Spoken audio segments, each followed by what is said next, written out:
il nous reste au moins une dizaine de minutes pour échanger collectivement avec nos deux collègues et je vous prie de prendre la parole, s'il vous plaît. Un micro vous sera apporté de manière à ce que l'on puisse vous enregistrer et vous reproduire à l'infini. Ou à tout le moins vos propos.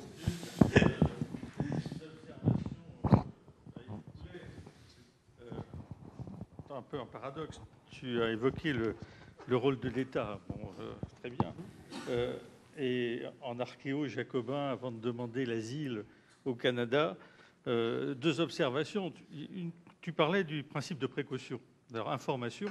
En France, on a eu la commission Attali qui, ces jours-ci, a déclaré qu'il fallait écarter le principe de précaution qui ne faisait qu'entraver le commerce. Donc, même en défenseur de l'État, parfois on est surpris de ce genre de choses. Et puis cette deuxième phrase, deuxième observation que l'on sort beaucoup en parallèle à la protection des données personnelles, c'est cette espèce de discours sécuritaire que l'on a en France qui aboutit à la phrase « tout bon citoyen n'a rien à cacher », ce qui est absolument insupportable. Donc parfois l'État est assez surprenant à son rôle.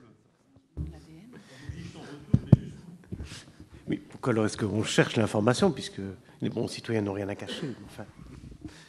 Et elle va s'obtenir par leur ADN. Le micro à Karim. On a eu deux beaux exposés, un pessimiste et un optimiste, d'une certaine manière, enfin, d'après leurs auteurs. Mais j'aurais tendance à partager peut-être un peu la vision pessimiste d'Yves Poulet. Et je vais me faire volontiers provocateur. J'ai pris quelques notes lors de son exposé. Et je me demande dans quelle mesure les législations de protection des données personnelles qu'on a depuis une trentaine d'années, donc, sont-elles pas une pure illusion? Tu as parlé de l'illusion du consentement. On pourrait peut-être parler d'une illusion de ces législations. Parce que finalement, ces législations n'ont jamais posé d'interdiction de principe. C'est peut-être là que le bas blesse. Parce qu'effectivement, toutes mes données concernant ma santé sont aux États-Unis, et puis malgré les lois, elles continuent à y circuler. Toutes les données concernant les citoyens canadiens qu'ils peuvent donner pour leur assurance médicale, etc., sont tous, vous le savez, stockées au MIB aux États-Unis. Les données collectées par les assurances dans d'autres secteurs que celui de la santé. Bref, tout ce qu'on a fait, c'est colmater un peu par-ci, par-là, pour parler un petit peu de circulation d'informations. On a ensuite, il me semble-t-il, finalement, on s'est attaqué à des non-problèmes. La question du spam, qui a défrayé beaucoup la chronique en matière de vie privée. Mon Dieu, est-ce que c'est vraiment une menace si sérieuse? Et je partage un peu l'avis de Pierre Trudel aussi, à un moment donné. Est-ce que finalement, ces lois n'ont pas été finalement la façon de mettre des bâtons dans les roues dans l'échange d'informations personnelles dans les administrations, pour des informations très souvent bénignes, pratiques, mon permis de conduire, si je perds, avoir les informations à la carte d'assurance maladie. Alors, Cynthia a soulevé la question des enfants, etc., mais je crois que ça dépasse la vie privée. Ça, c'est une question c'est lié au consumérisme. On sait très bien que cette portion des enfants de 8 à 12 ans sont les plus riches qu'on n'a jamais connus. En tout cas, alors je me demande dans quelle mesure le vrai défi à la vie privée, c'est pas plutôt l'État. On parlait des dérives sécuritaires. Si c'est pas vraiment ça le grand problème, et si on ne s'est pas laissé leurrer par ces législations qui n'ont finalement été comme un os qu'on a donné aux défenseurs des libertés, rongez-le, et pendant ce temps-là, l'État, lui, va s'occuper de nous de bonne manière. D'autant que quand il y a vraiment des menaces qui sont soulevées par le privé, c'est souvent l'État qui va aller ensuite avoir accès à ces données, etc. Alors la menace, elle est là, mais on ne la voit pas, on dirait, parce qu'effectivement, encore une fois, la sécurité l'emporte systématiquement sur la vie privée. Et pour conclure, et j'aimerais avoir votre avis là-dessus, il me semble que dans les législations de la vie privée, que ce soit au Canada ou ailleurs, on n'a jamais procédé à une véritable équilibration entre le droit à la vie privée et les intérêts contraires, et surtout l'intérêt de l'État en particulier. Ça a toujours été l'un qui l'a emporté. Ensuite, on a voulu aménager la circulation. Merci.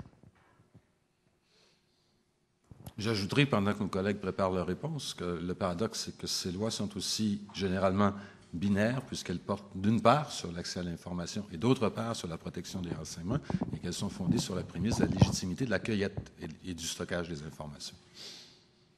Voilà, à vous. Il y a beaucoup de choses à dire. Merci pour les questions. C'est intéressant cette histoire de principe de précaution, parce que effectivement, c'est ce qui a été opposé à la Commission européenne lorsque la Commission européenne s'est dit qu'il faudrait un petit peu voir ce qui se passe en matière de RFID et éventuellement intervenir préventivement pour empêcher des dérives en matière de RFID.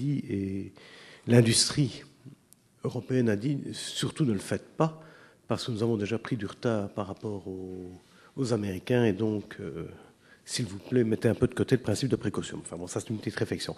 Sur le rôle de l'État, et ça va m'amener à des réflexions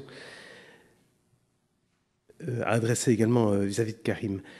Rôle de l'État, l'État effectivement, on a l'impression qu'il s'est contenté d'écrire une belle législation. Il a mis en place des autorités de protection des données qui ne sont pas toujours aussi indépendantes que le nom l'affirme.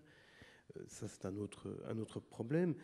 Mais surtout, je crois que l'État s'est toujours gardé de lancer, c'est un petit peu mon sentiment, de véritables débats publics. Et encore, je trouve que certains pays il y a eu de véritables débats publics, ne serait-ce sur la carte d'identité électronique, des choses comme ça.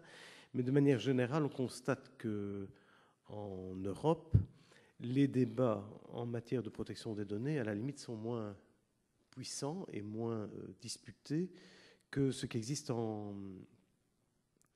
aux États-Unis. Pour une raison qui me semble-t-il bien simple, c'est que chacun se croit à l'abri du Big Brother parce qu'il y a des commissions de protection de données, parce qu'il y a des législations, et que dès lors, à partir de ce moment-là, on se dit tout est réglé là-bas, il n'y a pas de raison de devoir éventuellement intervenir. Je trouve que les positions, comme les positions d'EPIC, des associations de consommateurs américaines, font véritablement plaisir à entendre, et je trouve qu'il y a un manque de contre-pouvoir chez nous. Je crois qu'un des rôles de l'État, ce n'est pas nécessairement de légiférer, c'est effectivement d'amener à un certain nombre de débats publics. Et dans ces débats publics, et là j'en viens à ce que Karim faisait remarquer, c'est qu'effectivement, dans les débats publics, il y a cette question qui est une question, me semble-t-il, lancinante, qui est le problème de la manière dont on va arbitrer, dont on va faire une proportionnalité entre, d'une part, des intérêts qui sont des intérêts légitimes de l'État, la sécurité, la rentabilité des administrations sont des intérêts légitimes. Mais lorsque on me dit que c'est plus efficace de passer par des procédures électroniques et éventuellement d'avoir telle ou telle connexion entre administrations, je le crois réellement. Je crois que, et deuxième point, me semble-t-il, de l'autre côté, l'intérêt des citoyens. L'intérêt des citoyens qui n'est pas nécessairement un intérêt égoïste. Je crois qu'il faut véritablement réfléchir cela en tant que puissance et capacité d'autonomie. Je crois qu'on oublie beaucoup trop. Et on a eu une discussion extrêmement intéressante lors de la réunion d'Ottawa avec les différentes ONG. Les ONG reprochant aux autorités de protection des données d'avoir fait du débat en matière de vie privée un débat purement technique. Est-ce que la loi est applicable ? Oui, non, passons au suivant. Et les ONG ont dit, mais bon Dieu, le problème n'est pas là, le problème c'est un problème de société. Quelle société nous souhaitons ? Quel degré d'autonomie nous souhaitons ? Quel est l'impact des technologies que vous mettez en place ? Une carte d'identité électronique, c'est merveilleux, ça présente plein d'intérêts. Maintenant, est-ce qu'il faut nécessairement que cette carte d'identité électronique devienne une espèce de passeport, aussi bien vis-à-vis du commerce électronique que vis-à-vis de l'administration ? C'est un autre enjeu. Mais on est incapable dans nos pays européens de formuler ce genre de réflexion et ce genre de débat public. Alors là, je crois qu'il y a vraiment un problème. Il y a vraiment un problème, et je suis tout à fait d'accord avec Karim lorsqu'il dit que ces législations sont effectivement bien souvent créatrices d'une illusion de protection et ne sont pas une réelle protection. Enfin, voilà ma réflexion. Maintenant, il y a un autre point que tu faisais remarquer, évidemment, en ce qui concerne l'illusion de protection, c'est la dimension globale de l'Internet. C'est vrai, il est clair que nos données, si elles ne peuvent pas être exploitées en Europe, elles seront exploitées aux États-Unis, et ce n'est pas le safe harbor et les quelques interventions de nos autorités de protection des données qui vont changer les choses. Alors, de nouveau, qu'est-ce qu'on peut faire si ce n'est évidemment essayer d'avoir un débat qui se déplace de la sphère juridique, de la sphère législative, vers un débat qui est un débat, me semble-t-il, d'associations de consommateurs, d'associations civiles. Je crois que c'est véritablement, tant qu'il n'y a pas de pression de ce côté-là, je crois qu'on ne changera rien. Est-ce qu'on peut espérer arriver à une législation internationale, une convention internationale de protection des données? Pourquoi est-ce que le Conseil de l'Europe ne fait pas la même chose qu'il a faite à propos de la Convention sur la cybercriminalité pour la Convention numéro 108? La Convention 108 peut être parfaitement ratifiée par les États-Unis, par le Japon, par toute une série de pays. Ce sont des pays qui peuvent évidemment faire ce qu'ils ont fait en matière de cybercriminalité. Il n'y a pas de volonté, visiblement. Ça arrange bien peut-être les États. Merci. Yves, un compliment, Cynthia? Oui, non, oui, non. Une dernière question peut-être, puisqu'on va devoir céder la place au suivant.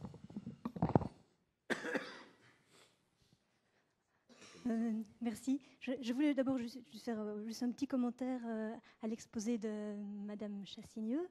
Personnellement, je ne partage pas du tout sa confiance parce que je me dis que finalement, tant que les individus deviennent de plus en plus transparents alors que les bureaucraties privées et publiques sont de plus en plus opaques, il n'y a aucune raison d'avoir confiance, en fait, il me semble. Mais bon, chacun place sa confiance où il veut. Pour le reste, je voulais réagir par rapport à une intervention précédente. Par rapport au principe de précaution, tout d'abord, je me dis que finalement, si on veut se débarrasser de ce principe de précaution, il faut bien le remplacer par quelque chose d'autre, étant donné qu'on ne sait pas que ces technologies sont totipotentes, qu'elles peuvent se combiner entre elles, qu'elles sont potentiellement convergentes. Il faut bien le remplacer par quelque chose d'autre. Je réfléchis un peu tout aussi. Je me dis pourquoi alors ne pas penser à des systèmes de responsabilité objective ou sans faute des responsables de traitement ou des commanditaires de ceux-ci, ou encore de ceux qui tirent des bénéfices, quels qu'ils soient, de ces traitements de données. Je me dis que c'est peut-être une piste de réflexion. Enfin, quant à la question de l'efficacité de ces législations de protection des données, effectivement, c'est une question qui a déjà été abordée dans de nombreux articles. Je pense notamment à celui de Serge Gutwiers et Paul de Hert, qui disent que finalement, on a des lois qui prévoient un contrôle de la légitimité des traitements. Et on oublie finalement, tout en étudiant, en surévaluant la condition du consentement ou de la proportionnalité, on oublie ce troisième élément, qui est la légitimité des traitements, qui est une condition à la légalité des traitements de données. Et bon, il faudrait, bon, peut-être sans changer la loi, peut-être que les tribunaux et que la Cour européenne des droits de l'homme aussi, en ce qui concerne la protection de la vie privée, se refocalisent sur l'étude, sur l'évaluation de cette légitimité. Voilà. Et par rapport à cette légitimité aussi, et ce que j'ai entendu de la part d'intervenants américains dans une récente rencontre, c'est qu'eux s'orientent vers une sorte de check and balance, dans la mesure où ils disent finalement ce qu'il faut contrôler, c'est l'efficacité aussi des objectifs, des méthodes mises en œuvre pour contrôler les personnes, pour lutter contre le terrorisme, etc. L'efficacité effective pour réaliser ces objectifs dits légitimes a priori. Et ça, effectivement, nous n'avons pas en Europe. Voilà. Merci. On m'a prié instamment de céder la parole, 8 secondes, à notre collègue.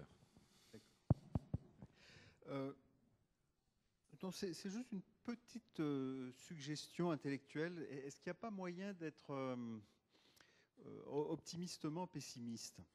C'est-à-dire, enfin, et ça serait mon point de vue en fait, c'est-à-dire que prendre son parti du fait que de toute façon, Internet ou le cyberespace, on peut comprendre à l'intérieur l'intelligence ambiante, c'est de l'espace public, de toute façon. Il n'y a pas de privacy là-dedans. C'est comme ça. Enfin, je veux dire, c'est là qu'on va. Donc c'est transparent. Et à ce moment-là, il faut en prendre son parti. Et ce pourquoi il faut se battre, et là je vous rejoins, c'est pour une transparence symétrique. C'est-à-dire, OK, moi en tant qu'individu, je suis transparent, on ne peut pas y échapper. Mais dans ce cas-là, j'exige la transparence des administrations publiques et des entreprises privées. C'est-à-dire que moi aussi, tout ce que vous faites, j'ai le droit de le savoir, puisque vous avez le droit de savoir tout ce que je fais.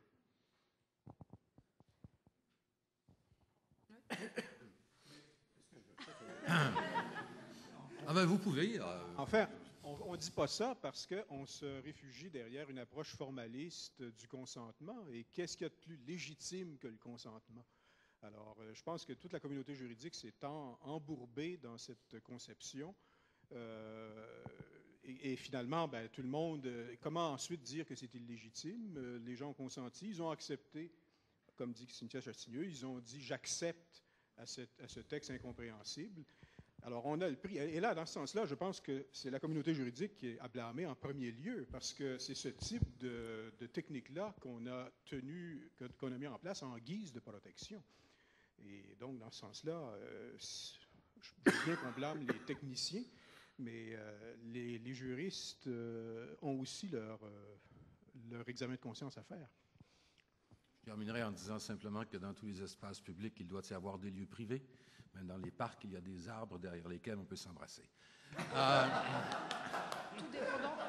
Tout dépendant l'angle sur lequel on vous voudrez avec moi remercier nos conférenciers. Je n'irai pas plus loin, nous n'irons qu'au café. Si vous voulez continuer à débattre, vous y serez les bienvenus. Merci.